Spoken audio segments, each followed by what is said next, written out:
Deixava que seu filho agisse de acordo com o que desejava. Procurava mesmo se esquivar propositadamente para que ele ficasse o mais livre possível.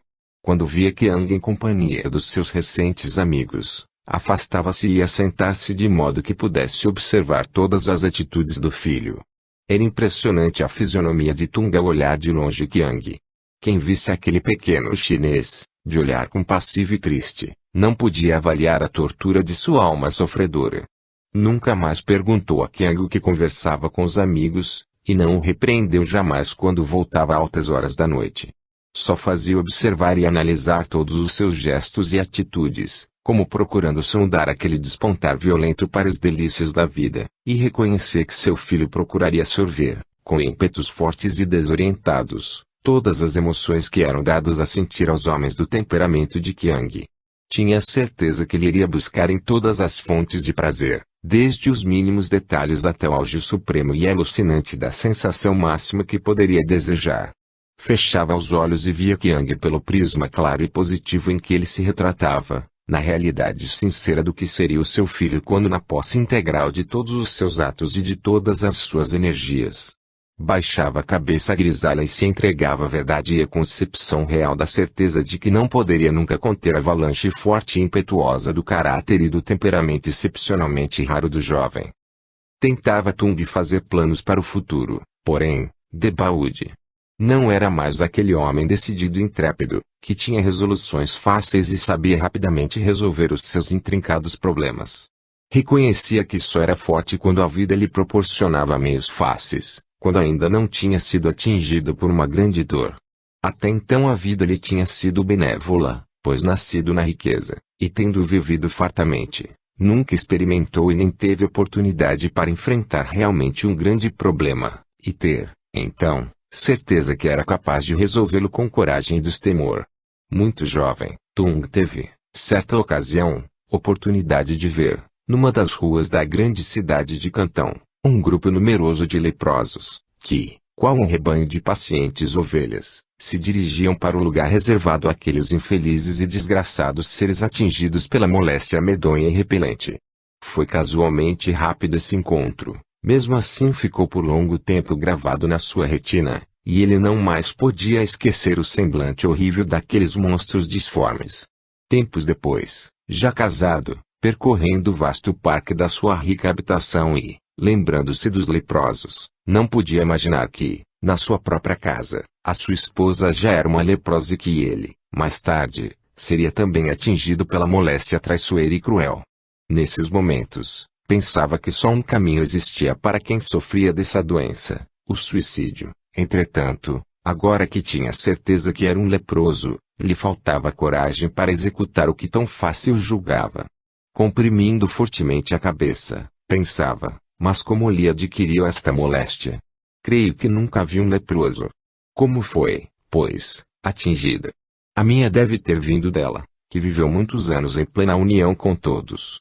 Eram esses os pensamentos constantes de Tung, que vivia desde muito preso nesse penoso sofrer. Deixou de ser para sempre o homem alegre, o filósofo convicto, para ser um mísero e desgraçado sofredor. Desejava ardentemente encontrar uma solução para a sua torturada existência. Porém, o que mais o amedrontava era a revelação imperiosa que teria um dia, não muito distante, de fazer ao seu filho. Muitas e muitas vezes pensava qual seria a atitude de Qiang. Talvez fosse melhor fazer logo a confissão, e depois voltar para junto de Li, na casa grande e silenciosa. E assim, nesse constante penar, corriam morosamente os dias para ele, e aproximava-se o momento do término da longa viagem. Entretanto, esses últimos dias tinham sido por demais compridos para o infeliz pai, que via constantemente o filho cercado de novos amigos, ouvindo atentamente as suas aventuras com uma expressão deveras impressionante, como querendo tirar das palavras dos companheiros a explicação cabal para o seu breve aprendizado, no setor da vida mundana, até então restrita para ele na austera sociedade da velha e tradicional cidade de Cantã e no círculo dos amigos de seu pai. Vivia observado minuciosamente por Tung, que não perdia mesmo de longe um só dos seus movimentos e via, contristado, que seria inútil o seu esforço para vencer aquela vertigem de emoções que vinham de Qiang, como desabrochar imperioso da semente pequenina e ressequida atirada à terra fecunda, mas que despontaria breve e com vigor, no romper forte e altaneiro, verde e bela, com a força misteriosa que fazia remover sem esforços todos os obstáculos, e erguer bem alto os seus galhos para o céu, à procura da luz. O jovem não podia conter essa onda de entusiasmo que o invadia diariamente, ao saber de novos pormenores, de revelações que o deixavam aturdido de curiosidade. Para o seu temperamento impetuoso, essas revelações tinham um poder e uma influência tão alucinadora que o faziam ficar completamente transtornado, pois tinham sido feitas muito inesperadamente, sem o preparo conveniente que era necessário a um jovem educado austeramente como ele tinha sido. E Tung, que a tudo observava, não podia deixar de reconhecer essa verdade insofismável. Sentia grandemente, pois era seu desejo ser ele o desbravador dessas verdades ao filho, até então seu amigo inseparável. Devia, pensava agora Tung, ter primeiro sondado o caráter de Qiang, para depois iniciar convenientemente esta viagem. Reconhecia o erro grave que cometera tendo cedido, desde criança, a tudo quanto ele desejava, sem a menor restrição. Auxiliou com sua complacência para que o temperamento forte de Qiang fosse gradativamente se firmando até torná-lo mais tarde um Urano. E agora era demasiado tarde para tentar impedi-lo, ou mesmo tentar uma ligeira modificação. Tinha de curvar-se submisso, e esperar resignado a recompensa da sua dedicação e do desmedido afeto. Depois do incidente havido entre os dois, raramente o jovem procurava Tung para pedir a sua opinião. E quando isso acontecia, era visível o constrangimento de ambos. Desapareceu por completo aquele elo de intimidade que os ligava tão estreitamente. Tung limitava-se a responder friamente às perguntas banais do filho. E Qiang simplesmente fazia poucas perguntas, despedindo-se logo para só revê-lo à noite, isso mesmo muito tarde. Tung esperava pacientemente que ele o procurasse para juntos resolverem o programa da estadia de ambos em Paris, e também como deviam ser iniciados os seus estudos na grande capital francesa. Antes de saírem da China, quando existia troca de opiniões entre eles, o filho demonstrou mais de uma vez o desejo de estudar na França, seguindo o curso de Direito e Filosofia e após o seu término iniciar suas viagens através do mundo. Revelava a Tung o seu ardente anseio de conhecer outras terras e outros costumes, e ter oportunidades de conviver com grandes diplomatas, pintores e escultores célebres. Desejava conhecer a intimidade das grandes personalidades. Tung ia satisfeito quando ele demonstrava e descrevia entusiasmado seus projetos futuros, e depois prometia-lhe a realização de todos os seus desejos. Juntos combinaram a viagem e juntos acertaram que logo que chegassem a Paris, o moço iniciaria os estudos, começando por contratar um professor capaz de orientá-lo e prepará-lo, para que pudesse, o mais depressa possível, entrar e cursar o tradicional instituto que Qiang desejava. Tudo bem planejado, iniciaram a travessia. Mas sucedeu o inevitável. Qiang, logo no primeiro encontro com os novos amigos, e vendo as primeiras grandes cidades, foi tomado de um entusiasmo tão intenso, que esqueceu rapidamente tudo quanto tinha planejado com seu velho e bondoso pai. Foi rápido desmoronar de tudo quanto tinha arquitetado há tantos anos. Tung sentia um desfalecimento completo, pois via em poucos dias que baldados tinham sido os esforços para fazer do filho único o homem forte e excepcional que ele idealizava. Sabia que Qiang era inteligente, e que seria fácil galgar as altas esferas sociais, assim como seriam fáceis para ele os estudos. Só o que o deixava acabrunhado era a revelação estonteante da independência que Qiang demonstrava. Pensava Tung que o filho seria sempre obediente às suas ordens, tudo fazendo ouvindo primeiro o seu conselho, mas ele logo o decepcionou de mente, dizendo e demonstrando que era independente e seria sempre senhor absoluto de sua vontade. Compreendeu a inutilidade de lutar com o filho, cedeu e ficou entregue aos seus caprichos. Talvez se Tung não estivesse atacado da terrível moléstia, teria forças para enfrentar o despotismo do filho. Mas ele era um vencido. Um infeliz.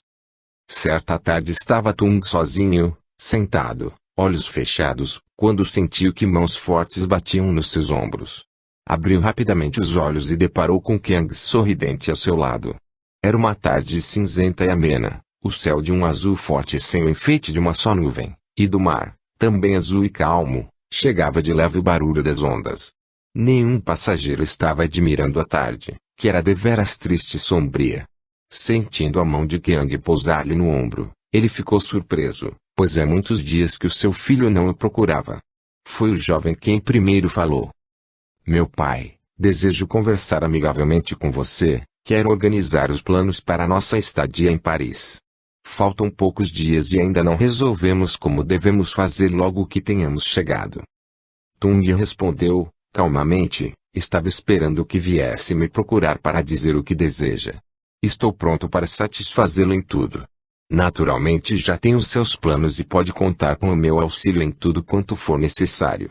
Qiang olhou insistentemente o pai, e no rosto pequeno e impassível de Tung não descobriu as torturas que ele tinha gravadas na sua alma.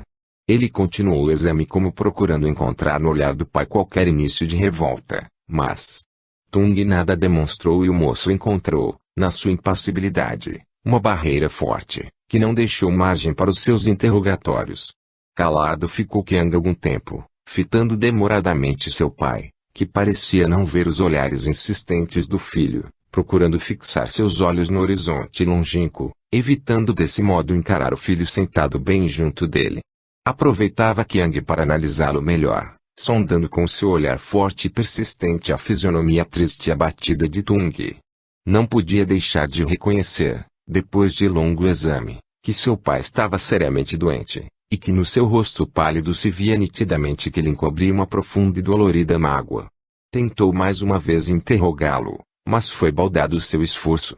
Tung respondia delicadamente às perguntas, para voltar depois ao silêncio impressionante que vinha mantendo há muitos dias. Foi preciso que o rapaz batesse com força no seu ombro para que lhe desse mais atenção às suas palavras, agora repassadas de revolta. Por que você não responde com mais atenção que pergunto? Quero providenciar tudo de acordo com a sua vontade. Tung, com um ligeiro movimento, tentou afastar a mão de Qiang pousada ainda no seu ombro, e depois, devagar, falou. Estou ouvindo com prazer e atenção as suas palavras, e estou de acordo com os seus planos. Prometo providenciar tudo logo que chegarmos a Paris. Pode contar com a minha aprovação. Qiang se levantou e ficou em pé de frente a Tung, que voltou a fitar a linha azulada do horizonte. O seu olhar era parado, e na sua córnea brilhante o moço parecia ver que ele tinha gravado um mundo de reminiscências, pois não era possível que naquele olhar tão repassado de limpidez, ele não reconhecesse que seu pai havia deixado de ser o homem feliz, rico, culto e viajado para ser um homem sofredor, sucumbido pela dor de uma decepção tremenda, de uma saudade torturante e de um arrependimento sincero. Qiang era ainda muito jovem para poder analisar e sentir todo o peso do infortúnio paterno. Ele vivia no presente a fase esplendorosa da transição magnífica e exuberante em que o menino alça os primeiros voos para as delícias e os encantos da vida até então desconhecidas, e nesses voos altaneiros ele pensava que era o senhor de todas as coisas, que é o vitorioso feliz de todos os empreendimentos. Então, para um temperamento fortemente emotivo como o dele, não havia barreiras que poderiam impedi-lo de ser o idealista impetuoso e destemido que desabrochava violentamente para a vida e para o amor.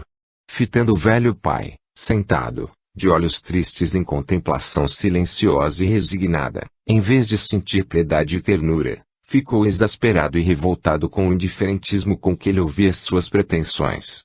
Batendo com força os pés, Qiang exclamou com ímpeto. Exijo que explique porque o vejo agora sempre com esse olhar parado e essa fisionomia triste. Responda. Quero imediatamente saber o que se passa. Será porque ainda se lembra e sente saudade daquela mulher que devia estar para sempre morta e esquecida? Daquela mulher doente e miserável, que nos deixou uma terrível nódoa difícil de ser apagada. Não, meu pai. Não posso crer que, inteligente e forte como é, possa ficar triste e abatido como vejo, por causa de uma insignificante criatura digna somente do nosso desprezo e do nosso completo esquecimento. Vendo e ouvindo Qiang em pé, falando alto, Tung aos poucos foi erguendo a cabeça e, à proporção que o filho pronunciava as palavras duras e cruéis, com entonação ríspida e violenta, como num desafio à sua atitude calma e pacífica, se levantou também e, destemeroso, ficou em pé na frente do filho rebelde que, surpreso, Notou a transformação operada subitamente em seu pai, pois o rosto, até então triste e pálido, se transformou rapidamente em contrações fortes e rugas profundas, dando ao mesmo aspecto feroz e ameaçador, e o seu olhar bondoso e límpido. Qiang, amedrontado, viu transformar-se num olhar alucinado como de um possesso em iras difíceis de serem contidas. Tung se elevou nas pontas dos pés como querendo se avantajar para melhor castigar o filho insolente, que não respeitava sua dor e o seu infortúnio. Levantou a mão pequenina e nervosa para fazer Qiang calar, reverente e respeitar aquela terna e delicada mulher que lhe deu a vida e que o embalou, cantando suavemente durante noites e noites seguidas nos seus braços frágeis e amigos, que acompanhou deslumbrado e feliz os seus incertos passinhos nos salões vastos e luxuosos da rica residência, nas margens plácidas do lendário rio Cantão, agora tão distante. Quando ia bater fortemente no rosto largo e expressivo do jovem, sentiu como que uma leve pressão de macia mão suster o seu gesto e surgiu nitidamente na sua frente o vulto de Li, para mais uma vez proteger o seu filho. Tung deixou cair pesadamente a mão e, quase correndo, saiu em direção ao seu aposento. Qiang ficou ainda algum tempo atordoado, sem poder se afastar do lugar onde mais uma vez feriu dolorosamente seu pai. Só depois de passado o abalo e o forte estremecimento que sentiu quando viu Tung erguer a mão para castigá-lo severamente, foi que deu demonstração da sua revolta e, como fez seu pai, saiu também correndo na mesma direção. Ninguém teve oportunidade de assistir ao que se passou entre ambos. Tudo era silêncio. E o navio continuava normalmente a viagem. A tarde estava prestes a findar, já era bem escuro o céu, quando Tung, apressado, saiu para o aposento, empurrou bruscamente a porta e, cambaleando, caiu sobre o leito, soluçando convulsivamente. Qiang entrou logo depois e sentou-se numa cadeira ao lado, calado e indiferente. Não podia compreender a transformação de seu pai até bem pouco tempo forte e corajoso, alegre e um perfeito fidalgo. Achava que ele devia estar muito doente, pois só uma grave moléstia é que poderia transformá-lo tão sensivelmente. Deixou que ele chorasse livremente quando não ouviu mais os soluços foi que, com delicadeza, falou. Meu pai. Não houve resposta e ele outra vez o chamou, meu pai. Tung se voltou e, com os olhos ainda nublados de lágrimas, respondeu, o que deseja? Quero saber por que está tão nervoso e sensível. Sente-se doente? Tung estremeceu imperceptivelmente e disse, não venho me sentindo bem há muito tempo, e agora, com a viagem, me parece que o meu mal se acentuou, por que, então, não me disse logo que estava doente? Porque tínhamos de fazer esta viagem há muito projetada. Espero, logo que chegue em Paris e que esteja convenientemente ambientado, voltar para a China e de lá não me afastar mais. Como? Então pretende me deixar? Sempre esperei tê-lo ao meu lado como guia e conselheiro. Sim, respondeu Tung. Eu também pensava que era necessária a minha companhia, porém há dias você me fez ciente de que era desnecessária a minha presença. Assim sendo, pretendo apresentá-lo a amigos ilustres e eminentes que tenho em Paris, acomodá-lo com todo o conforto, enfim, providenciar para que a sua estadia seja a melhor possível. Que possa viver sem preocupações, e que tenha tudo quanto desejar, de acordo com a minha fortuna e o nome fidalgo que possui. Só assim poderei voltar tranquilo para minha velha e querida China, no meu amado Cantão. Na minha casa grande e silenciosa, cheia de morredoras reminiscências, esperarei pacientemente a sua volta. Sentir-me-ei feliz, rodeado de tudo quanto amei. Encontrarei distração revendo minhas relíquias preciosas, pois em cada uma delas relembrarei episódios saudosos. Cada uma delas terá para mim uma lenda, uma saudade que me fará por alguns instantes voltar ao passado. Bendigo agora ter colecionado aquelas relíquias, pois elas me darão a força e o lenitivo para enfrentar a minha velhice só e sem esperança. Na minha casa erma e triste pretendo viver os meus últimos anos. Tenho certeza que a minha vida não será vazia, pois tive a sábia previdência, quando jovem e feliz, de angariar tudo quanto era belo, bom e útil, e agora terei a aventura de encontrar nesses objetos e adornos a distração para os meus dias cansados de velho e solitário. Terei ainda a aventura de poder viver no meu torrão querido, no meu cantão amado, de poder admirar a paisagem sempre sedutora de minha terra, de ver meu lendário rio, largo e tranquilo, refletindo nas suas águas límpidas, o azul do céu incomparável. Quando o silêncio for por demais impressionante, descerei até as margens do meu rio e, sentado nas suas areias alvas e finas, ouvirei o cântico sonoro e alegre dos remadores fortes, nos seus barcos típicos, levando os seus produtos, frutos dadivosos de um trabalho rude e penoso. Ouvirei o trinado dos pássaros alegres. Enfim, a música da própria natureza, no sussurro do vento embalando as folhagens das árvores. Terei a companhia amiga dos meus servidores leais. E se ainda sentir nostalgia, irei à casa grande de pedras, meu último reduto para a espera da partida definitiva. Tung falou tão apressado que não deu oportunidade de Qiang interrompê-lo. Depois, sensivelmente cansado, ficou calado por muito tempo, sem ser perturbado pelo filho que mantinha a mesma posição, sentado e olhando fixamente o pai. Porém, passados alguns momentos, foi o moço quem falou. Então é inevitável a sua volta.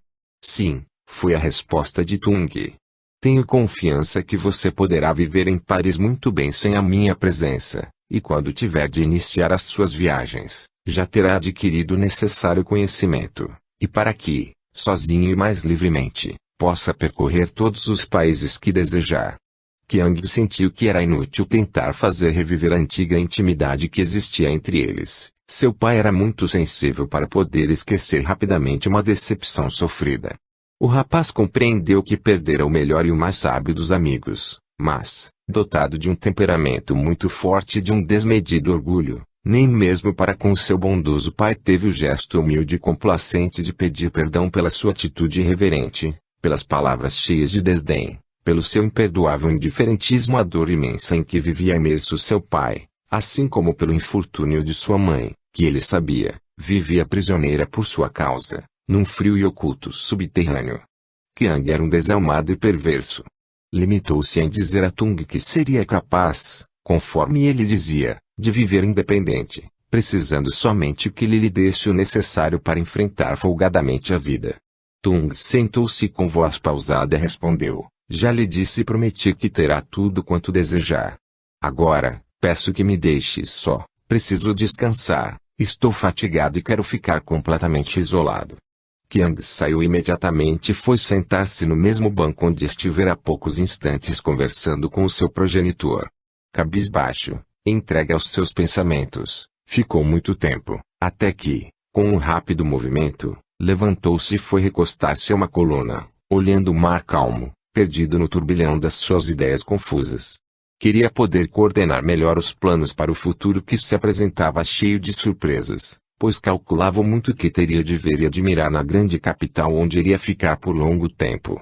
Pelo que soubera por seus recentes amigos, já sentia uma curiosidade incrível de poder ver de perto tudo quanto lhe fora descrito por eles, já iniciados na trama tentadora da sedutora cidade. No adolescente inexperiente, que desabrocha bruscamente para os encantos e atrações da vida mundana, era natural a ansiedade que sentia de poder logo experimentar as sensações, até então desconhecidas, principalmente quando ouviu de jovens ricos e pervertidos, a descrição minuciosa de todos os segredos até então nunca desvendados. Qiang se revoltava com a educação que recebeu de seu pai, que jamais o fez sabedor dessas coisas, que ele agora desejava ardentemente conhecer.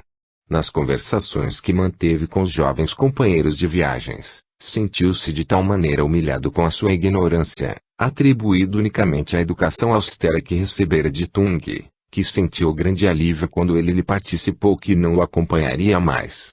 Assim, pensava ele ficarei senhor da minha vontade e saberei em pouco tempo tudo quanto desejo, talvez mais do que os meus amigos, para isso tenho dinheiro bastante. Quero conhecer tudo quanto for possível da vida, nada me poderá deter, sou livre, e todos os obstáculos que porventura surjam à minha frente, serão derrubados com a força da minha vontade e do meu poder. A noite despontava lentamente e, já no céu quase todo escuro, apareciam estrelas brilhantes, clareando-o com o brilho intenso de suas luzes. Já se ouvia o ruído de passos apressados dos passageiros que se preparavam para a hora da refeição. Qiang então notou que tinha ficado muito tempo na mesma posição, absorvido no intrincado dos seus sonhos. Saiu vagarosamente em direção do seu aposento, para também ultimar o seu traje e voltar.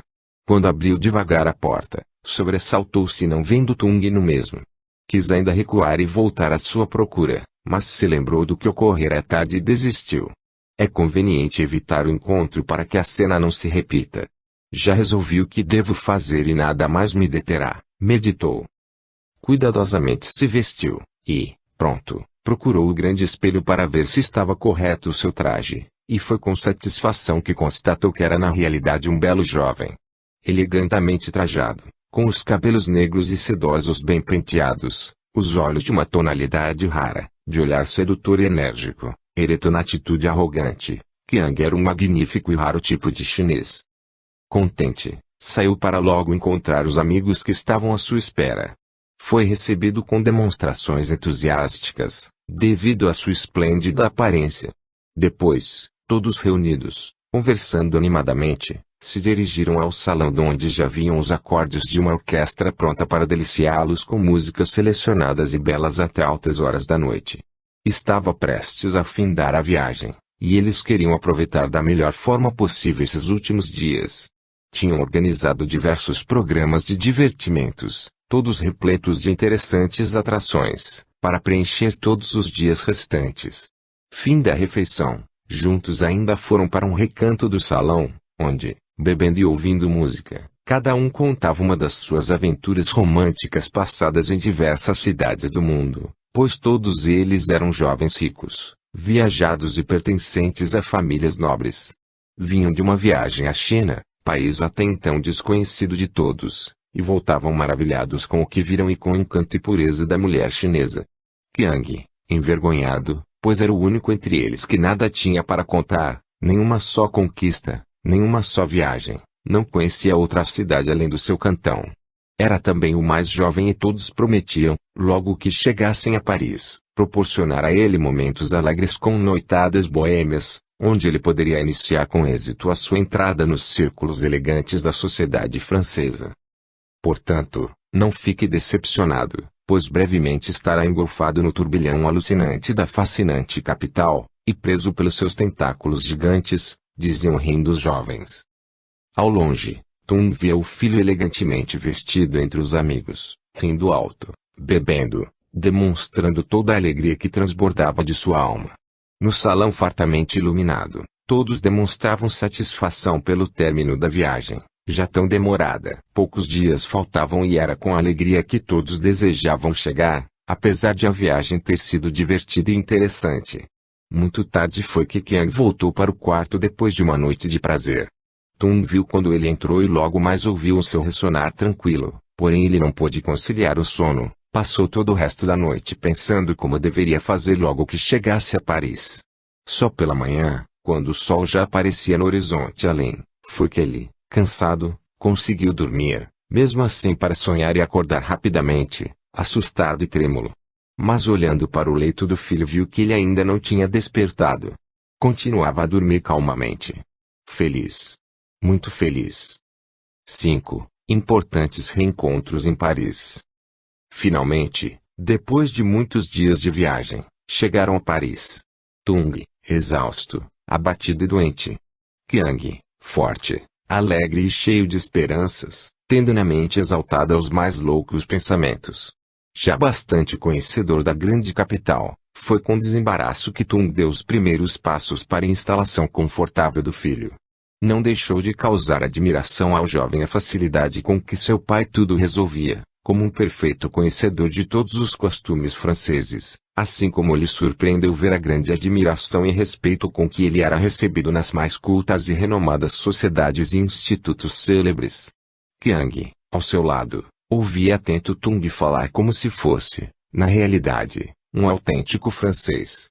Eram inúmeros os convites que chegavam para que ele concedesse entrevistas, assim como pedidos insistentes para que realizasse conferências, principalmente sobre a velha civilização chinesa, de que ele era abalizado conhecedor.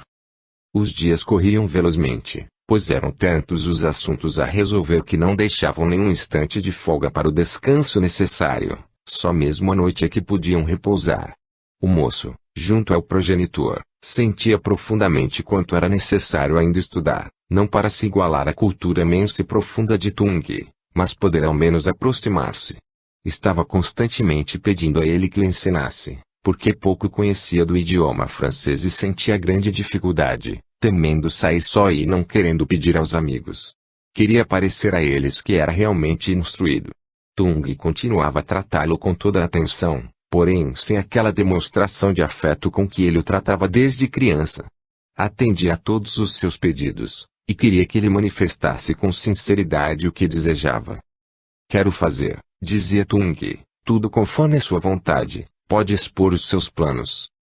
Qiang recusou diversos convites dos amigos, alegando não poder sair, pois estava atarefado com a sua instalação e precisava urgentemente começar a estudar, porém prometia breve procurá-los, e então, sim, poderiam juntos sair para os passeios combinados.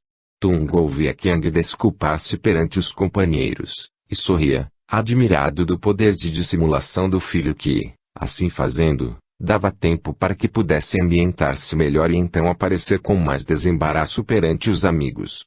Convidou diversas vezes seu pai, para sair, no que foi atendido, indo a todos os lugares que ele queria, a diversos divertimentos e visitas, sendo que o rapaz cada vez mais se surpreendia com a facilidade de Tung, quer visitando personalidades eminentes, quer entrando nos mais requintados salões, ele não sentia a menor dificuldade. Ele era, na realidade, um perfeito fidalgo. As suas maneiras distintas e seu poder de atração pessoal eram deveras impressionantes. Tudo nele era correto, desde o trajar impecável até o porte distinto e simples.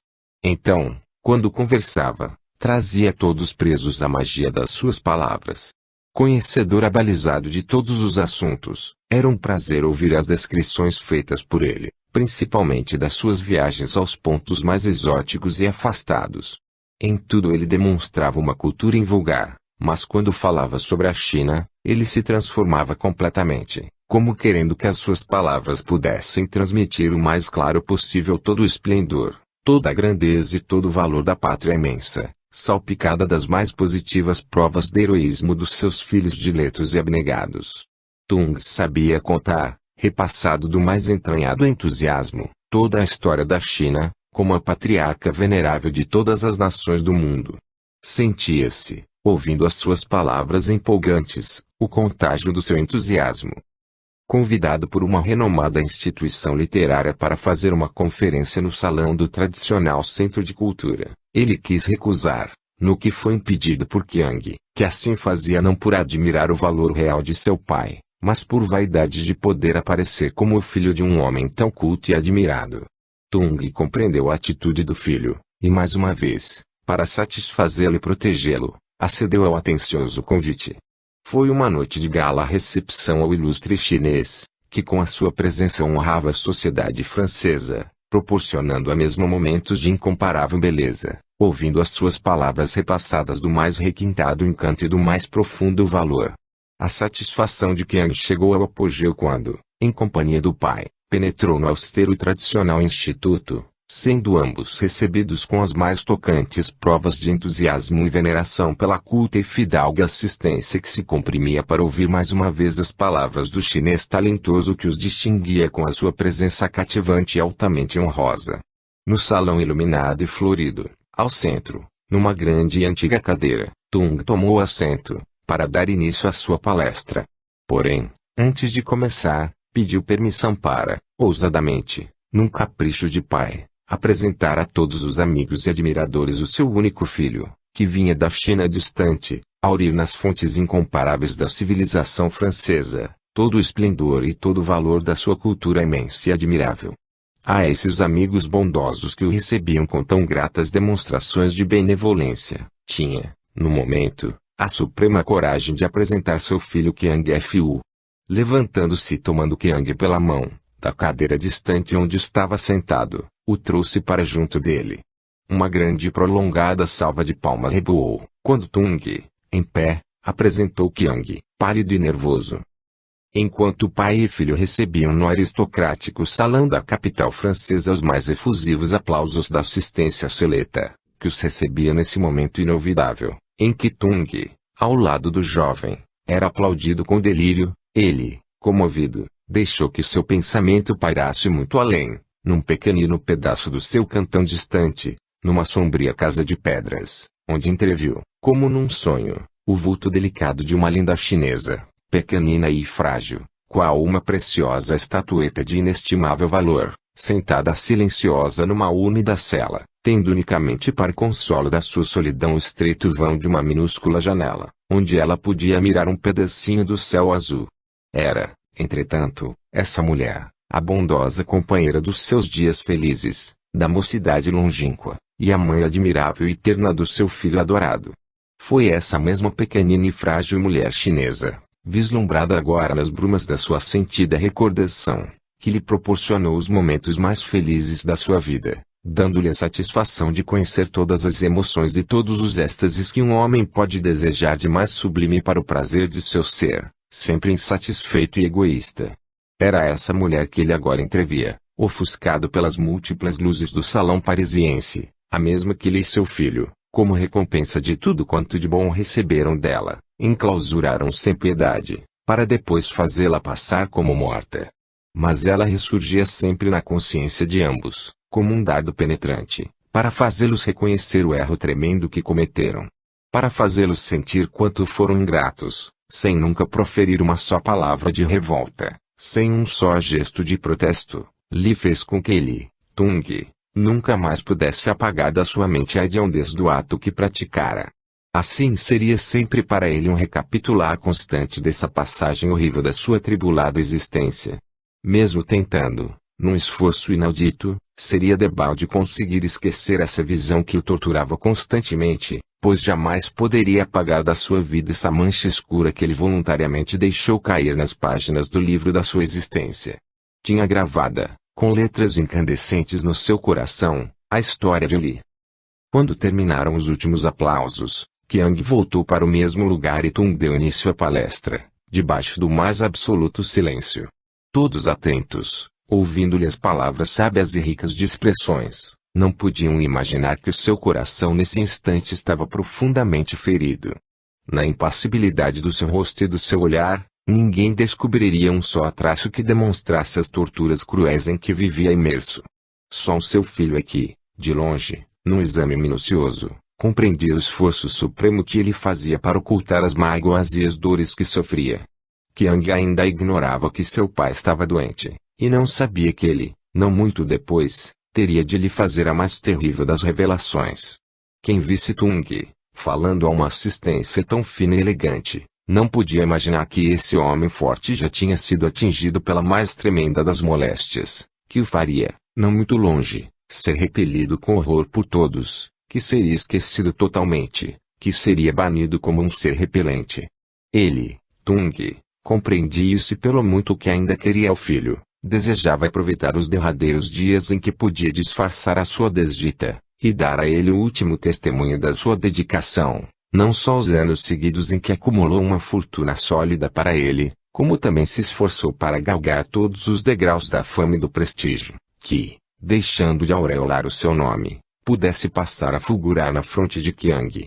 Por isso foi que acedeu ao honroso convite para fazer a conferência aqui, no momento, iniciava, calculando de antemão a possibilidade de poder, como fez, apresentar Qiang à sociedade francesa, reunida para ouvir a conferência tão ansiosamente aguardada. Se no rosto calmo de Tung não se descobria nada que denotasse o quanto sofria, o mesmo se dava com Qiang, sentado ao longe, atento, ouvindo as palavras de seu pai. Entretanto, distante estava da realidade de ouvir o que ele dizia, pois o seu pensamento vagava no mundo de cogitações tão confusas que ele não podia facilmente detê-lo. Só depois que chegaram foi que ele viu claramente quanto Tung era respeitado e como era grande o seu talento, e a facilidade com que sabia se portar num meio tão diferente do que habitualmente frequentava. Quem tivesse oportunidade de ver Tung, vestido com os tradicionais trajes chineses, percorrendo a grande casa estilo mongol, nas margens tranquilas do rio Cantão, não podia deixar de surpreender-se vendo-o depois vestido elegantemente à maneira europeia, falando desenvolto o mais perfeito francês. Tão marcante era essa metamorfose que até o próprio filho causava verdadeira e impressionante surpresa. Qiang só agora compreendeu quanto errara ao dizer rudemente ao seu pai que não precisava da sua companhia e dos seus conselhos. Mediu o quanto lhe seria vantajoso tê-lo ao seu lado, facilitando-lhe o caminho para que pudesse, com mais rapidez, galgar as altas esferas sociais tão ardentemente almejadas por ele. Sabia que seria inútil tentar recobrar a confiança dele. Ele o tinha magoado tão fortemente, que seria baldado uma tentativa para fazê-lo esquecer. Devia procurar, o mais depressa possível, que ele lhe facilitasse todos os meios necessários para que, depois de sua volta, pudesse com mais desembaraço se movimentar sozinho numa sociedade tão oposta à que estava acostumado a frequentar. Quando Tung terminou a conferência, foi rodeado de inúmeras pessoas que, calorosamente, o foram cumprimentar e agradecer pelos momentos de imenso prazer que lhes proporcionara, dando-lhes o ensejo de ouvir a palavra ponderada e sábia de um grande filósofo e historiador eminente. Cortesmente recebia a todos e apresentava pessoalmente seu jovem e único filho Qiang, que, impecável, retribuía as saudações, esforçando-se para falar o mais correto possível. Entretidos, conversavam com os presentes, quando Tung sentiu que braços fortes o apertavam de surpresa. Voltou-se imediatamente e deparou com o chinês já idoso que o abraçava comovido. Foi um momento de tão grande satisfação para ambos, que ficaram esquecidos de onde estavam, falando o intrincado dialeto mongol, como se estivessem no próprio rincão querido. Todos os presentes, silenciosos, contemplavam aquela efusão de alegria dos dois velhos amigos. Só depois de passados os primeiros momentos foi que se lembraram de onde estavam e, sorridentes, se voltaram para os convidados, pedindo desculpas. Notou Tung que o amigo não estava só, pois ao seu lado uma linda chinesinha contemplava os dois. Foi quando o velho chinês a tomou pela mão e trouxe-a para junto de Tung, dizendo: "Apresento-lhe a minha filha Mei Ling, que quando a viu pela última vez era ainda uma pequenina criança, hoje está quase moça." Tung tomou as mãos da formosa jovem e carinhosamente a cumprimentou, para logo afastá-la bruscamente, movimento este que não deixou de ser notado pelo amigo. Imediatamente Tung apresentou o seu moço, dizendo também: "Agora quem vai fazer a surpresa sou eu, este é meu filho Qiang." Qiang aproximou-se e cordialmente cumprimentou o velho chinês, que não deixou de admirar o belo jovem, filho do seu antigo companheiro. Depois fez a apresentação de Qiang a Mei Ling. Parados em frente um do outro, sem dizer uma só palavra, ficaram os dois contemplando-se mutuamente. Mei Ling admirou o porte elegante do rapaz e o modo distinto com que ele a cumprimentou, igual ao de um autêntico parisiense. Porém, Qiang, ao ser apresentado à jovem chinesa, sentiu inopinadamente uma atração tão violenta, que com esforço conseguiu manter-se corretamente, não deixando transparecer todo o entusiasmo que lhe causou a aproximação inesperada. Era realmente Mei Ling encantadora, na radiosidade primaveril dos seus 15 anos. De porte pequenino, porém gracioso e leve, qual delicada libélula que, liberta de estreito casulo, tenta alçar os primeiros voos em busca da liberdade, já atraída pelo perfume inebriante de sedutoras flores.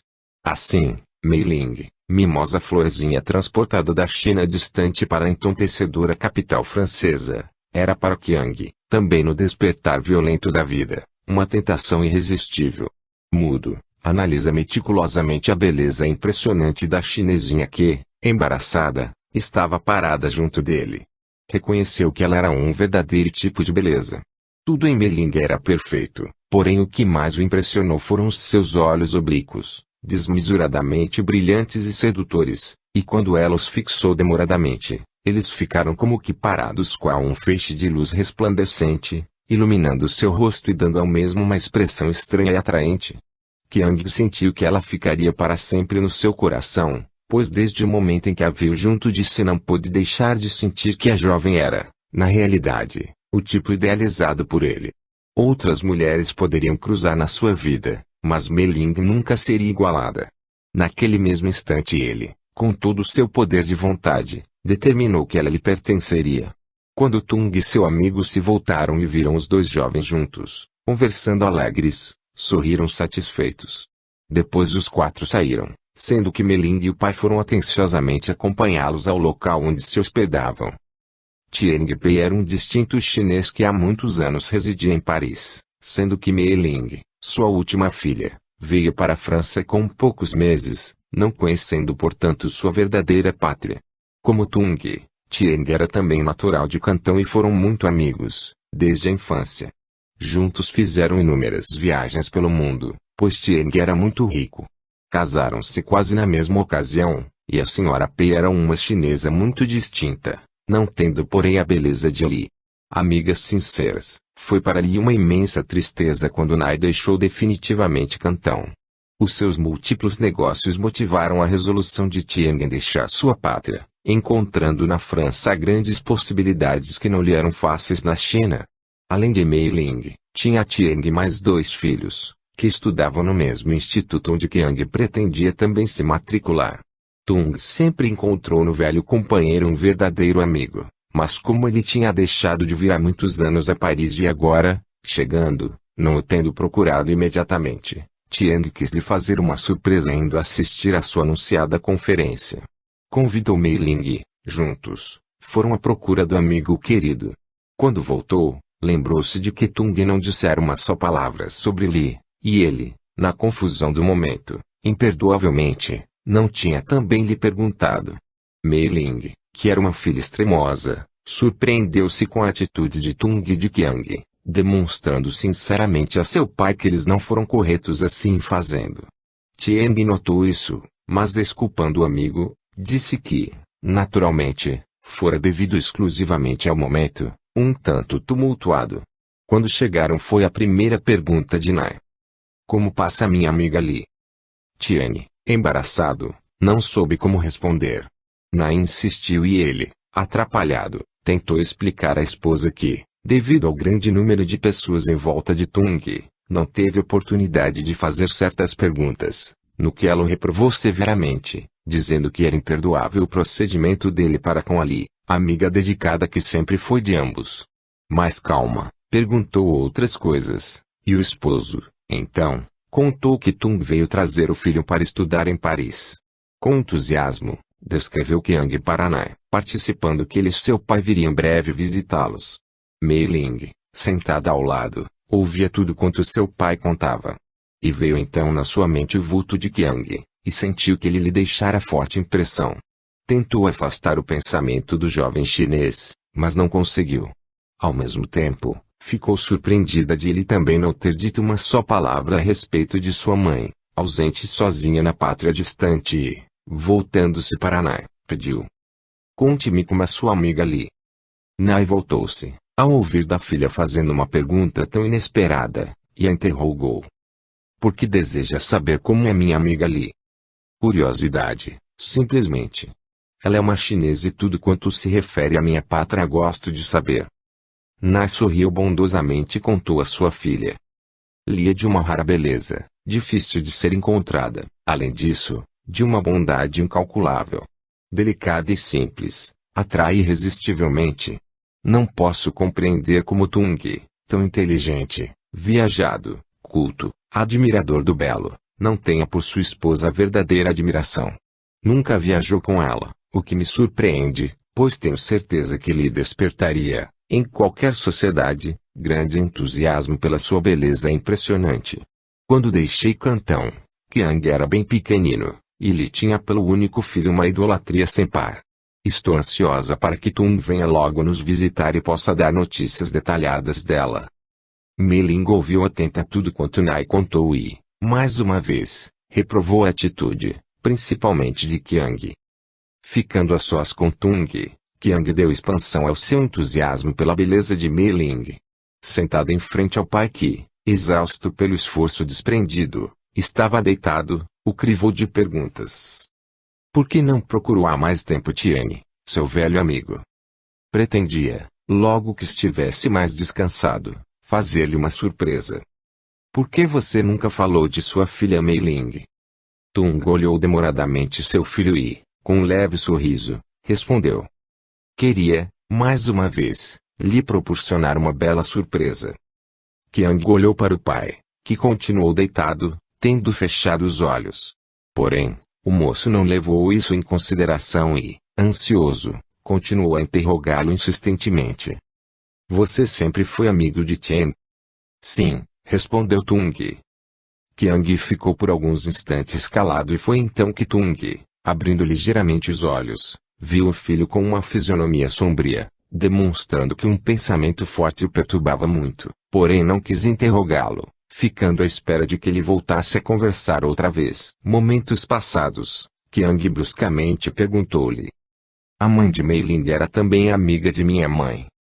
Tung, como se tivesse sido atingido por uma faísca elétrica, sentou-se incontinenti no leito, demorando o olhar penetrante em Qiang, que, impassível, não retirou os olhos do rosto congestionado de seu pai, que, pela primeira vez, depois de muitos anos, ouvia inesperadamente seu filho balbuciar estas palavras há tanto tempo esquecidas por ele, minha mãe. E com uma entoação delicada. Ficou sentado, sem poder articular uma só sílaba. Frente ao filho, ele sentiu uma emoção tão diferente que não pôde, no momento, subjugá-la como desejava. Foi depois de prolongada espera que o rapaz, impaciente, renovou a pergunta, e Tung, num esforço tremendo, disse. Sim, foram amigas inseparáveis, e é esse o motivo principal por que temo a visita aos meus velhos e sinceros amigos. Nai vai nos crivar de perguntas, assim como não nos perdoará facilmente por não termos informado a morte de Li. Tung pronunciou essas palavras como se elas fossem brasas acesas que tivessem queimado dolorosamente a sua epiderme. Qiang também denotou contrariedade ao ouvir seu pai referir-se à morte dissimulada de sua infeliz mãe, prisioneira de ambos. Veio na sua mente a recordação de Mei Ling, tão delicada, e já sentia que não poderia jamais esquecê-la. Sentiu, como seu pai, um forte estremecimento ao pensar que ela pudesse algum dia vir a saber que sua mãe era leprosa e vivia. Debalde praticaram hediondo atentado, pois lhe ressurgia, constantemente, como um fantasma ameaçador e terrível para fazê-los reconhecer o quanto erraram. Seria um fantasma que os haveria de seguir passo a passo, muito lentamente, mas que não os deixaria nunca. Nunca. O jovem era, porém, muito forte, e foi passageiro esse momento de reflexão e hesitação. Logo se levantou como para reaver as energias perdidas. Andou muito tempo, no pequeno espaço do aposento, com as mãos fortemente apertadas e a fisionomia carregada. Enquanto assim fazia, Tung se mantinha sentado, com a cabeça baixa, em silenciosa atitude. Era muito tarde da noite e estavam cansados das emoções violentas que experimentaram nesse longo dia. Qiang abriu as janelas do aposento e uma rajada intensa de vento frio invadiu todo o interior. Sentiu um bem-estar agradável quando o vento da noite bateu no seu rosto, refrescando delicadamente. Foi até a janela e aspirou longamente o ar puro, aurindo assim mais calma e energia. Olhou o firmamento estrelado e pensou, então, na grandeza do céu sem fim. Sem querer, sentia uma estranha nostalgia. Sentia, naquela noite longa e fria, em que ele se via solitário, aparecerem à sua frente fantasmas que, ameaçadores, faziam-no rever episódios de sua vida até então quase completamente olvidados. Rememoração que o induzia, sem desejar, a um autoexame minucioso, reconhecendo-se, forçado pela consciência, juiz implacável traço, que era um grande culpado. Voltou-se depois de alguns momentos e viu que seu pai estava sentado na mesma posição. Penalizado dele, veio sutilmente sentar-se ao seu lado no leito. Pôs a mão sobre o seu ombro e delicadamente falou. Vamos, meu pai, é muito tarde e você deve estar exausto. Esqueça tudo isso. Tung se deitou e o mesmo fez Qiang. Logo mais ele dormia tranquilo e seu pai, ainda acordado, repetia mentalmente suas palavras. Esqueça isso. Como se fosse fácil e possível. Qiang era jovem e nessa fase tudo era passageiro, mas Tung era velho e, na sua mente cansada, pelo constante meditar, era difícil esquecer como seu filho o aconselhou. Pensava. Preciso visitar Tiane, tenho de ir, necessito de todas as minhas energias para poder resistir ao interrogatório de Nai. E assim, num constante pensar, as horas iam se passando lentamente e a aurora já se aproximava. Tung ainda não tinha conseguido dormir. Só com os primeiros albores da madrugada foi que ele conseguiu dormir. Dormiu, mas, mesmo assim, perturbado com sonhos terríveis. Sonhou que estava na casa grande de pedras. Descia às ocultas a velha escada do subterrâneo. Abriu cuidadosamente a pesada porta, receoso de assustar-lhe. Queria ver logo como ela estava. E qual não foi a sua surpresa, ao deparar não com Li leprosa e horrível, mas via à sua frente Li, jovem e bela, como nos primeiros anos de casados. Estava parado, surpreso, sem poder articular uma só palavra, quando Li gritou horrorizada. Saia da minha frente. Tenho medo. Tenho medo. Quem é você? O que vem fazer aqui? Saia. Saia. Tung tentou se aproximar dela, que corria espavorida para junto da porta tentando fugir. Saia, gritou alto. Quem é você? Sou Tung, seu marido, que vem de muito longe para revê-la. Não. Está mentindo. Tung é forte e belo, e você é um leproso horripilante. Afaste-se de mim. Tenho medo de seu rosto coberto de chagas que sangram. Saia. Saia. Tung, em soluços, tentou explicar. Venha, Li, venha. Li. Não tenha medo, sou Tung e não sou leproso. Mentira. Mentira. Olhe no espelho, e correndo voltou-se para apanhar um pequenino espelho, que estava pendurado na parede muito alva, e o apresentou a ele, que, olhando, viu refletido na transparente lâmina de cristal seu hediondo rosto de leproso. Gritou e acordou trêmulo. Foi tão aflito o grito de Tung que acordou Qiang. Vendo então seu pai sentado nas bordas do leito, com a cabeça entre as mãos e soluçando convulsivamente, levantou-se e chegou junto a ele, perguntando angustiado. O que sente? Por que chora tanto? Fale, meu pai. Tung ergueu a cabeça e, olhando o filho, com voz entrecortada pelos soluços, disse. Sonhei com Ali. Qiang mudou de expressão e, com voz irônica, respondeu. Julguei que fosse mais sério o seu sonho. Então, por que sonha com uma mulher, chora desse modo e fica nesse abatimento tão acabrunhador? Que é isso, meu pai? Perguntou novamente. Por acaso está ficando um homem fraco? Tente reagir, deixe de lado essas tolas preocupações e continue a viver alegre. Mas ele continuou com a cabeça entre as mãos, alheio às palavras do filho. Este, vendo que ele não dava atenção aos seus conselhos, saiu do aposento, deixando-o só. Muito tempo ficou Tung na mesma posição. Só levantou a cabeça quando sentiu que um raio forte de sol batia sobre ele, dando uma sensação desagradável, pois era abrasador nessa hora. Levantou-se vagarosamente, sentindo os membros entorpecidos pela posição forçada em que esteve durante muito tempo.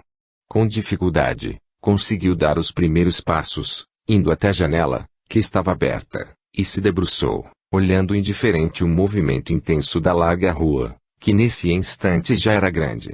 Estava ainda olhando os transeuntes, que ligeiros passavam em sentidos contrários, quando viu Qiang, impecavelmente vestido, atravessar a rua e seguir apressado.